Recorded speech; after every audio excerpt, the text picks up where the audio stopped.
pro boxing fans here in Wolverhampton. We've just seen Azim win the European title with me, none other than the legend, Barry McGuigan. Barry, always a pleasure seeing you. Thank you. Even better to get your opinion on fights. One of your own, Azim, winning a strap at a very young age, your European strap. Talk to me about his performance.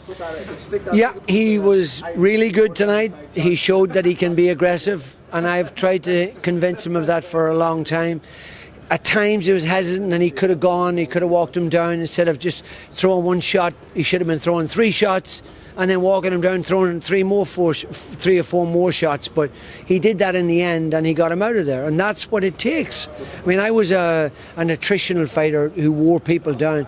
Adam can box and fight, but he's got to learn to be more aggressive. He won it, and it was a spectacular fight, and it was a great fight for the crowd. But he could have won it 3-4 rounds earlier if he'd have just put his foot on the gas.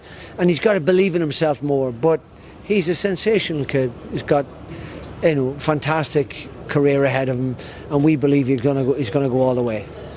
Obviously, with youth, he's got a lot of time to sort of adapt his style. He's got a great trainer in your son, in Shane McGuigan.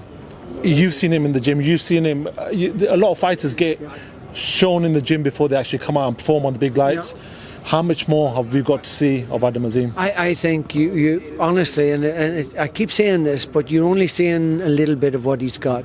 And and you've been in the gym a lot, so you've seen him spar with really good quality kids. He sparred with Paddy Donovan in the build-up to this fight, and the spars were spectacular. And Donovan is a welterweight and one of the best welterweights in Europe right now. Probably could win the European title right now. And the spars were spectacular, great to watch. Cagey, but clever, and putting punches together in bunches.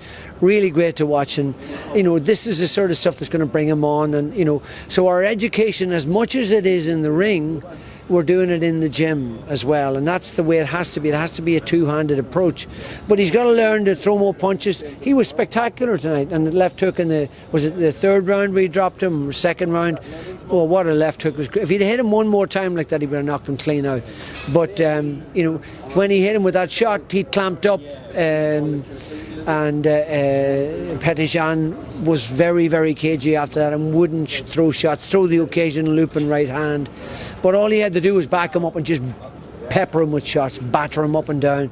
And he did that for the best of the time, but I thought he could have been more urgent and more aggressive, and I think he would have got the results 2 or 3 rounds, maybe 4 rounds earlier. But I'm not criticising the performance. The performance was fabulous, but I know there's so much more in him, I do want to quickly talk about other boxing before you go. I know you're waiting for a call, so I'm going to make this very quick announcement. And I was at the press conference for Fury versus Usyk, the undisputed. Give me your thoughts on this one now. We've seen what Fury did against Ngannou. Do we take that as a factor going into this fight? You have to. You have to. Okay, so break that fight down for me, Barry, please. You have to take that performance into account. Francis Ngannou is a very strong guy, robotic, one-dimensional, got a big looping backhand, a good looping front hook, but other than that, he didn't have the ability to switch it up and throw really, quick fire combinations. It was just the same thing repetitively, and surprising that the world heavyweight champion got knocked down by that shot. Let's be honest, Tyson's been on the floor, I don't know how many times, but a lot of times on the floor. So he hasn't got the greatest chin. He got up and he was much more circumspect for the remainder of the fight, but I still thought he won the fight. One knockdown is not enough for you to win the fight. I thought Fury deserved to win it, but it wasn't impressive. And to an extent, he let himself down with that performance. I don't know whether he prepared properly or that he got himself into shape, but he was lacklustre, and so you take that on in relation to Usyk and you think, well, you would have always have made him a favourite in that fight, but less so after that performance. You have to bring Usyk back into it again. So it's very much an even money fight, and if he fights like that, like he fought against Francis Ngannou, Usyk beats him. So it's a really interesting fight, and there'll be a lot of money on that fight.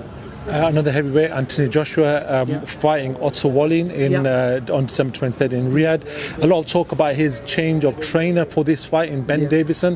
They're saying it's a one-fight sort of thing, and then what do you make of that situation? Well, I really don't know, and I'm not here to criticise anybody, but you know, it's his own decision. It's, you know, he's coming in the twilight of his career. He probably wants to be at home.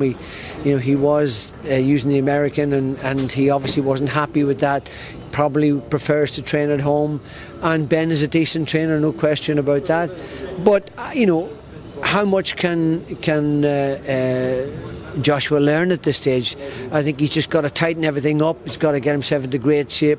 I think the Otto Wallin fight is a waste of time. He'll knock him out in half a dozen rounds. The fight that we all want to see is the Wilder fight, because there's jeopardy in that fight. Wilder can bang, and he's dangerous from distance. And you know, why are they going through this other fight before that? It just seems a pointless waste of time.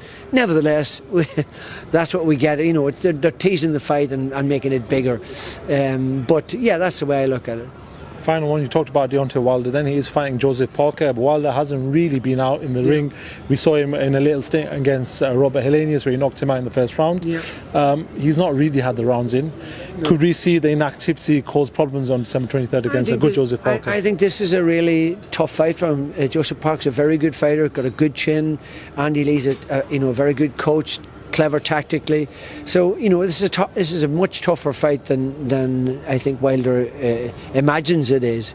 But he's got that equaliser, and you know, you can never write him off, and he can knock you out in the first round or in the 12th round, and that's the most exciting thing about him. But this is not an easy fight, and Parker's got a great chance in this fight.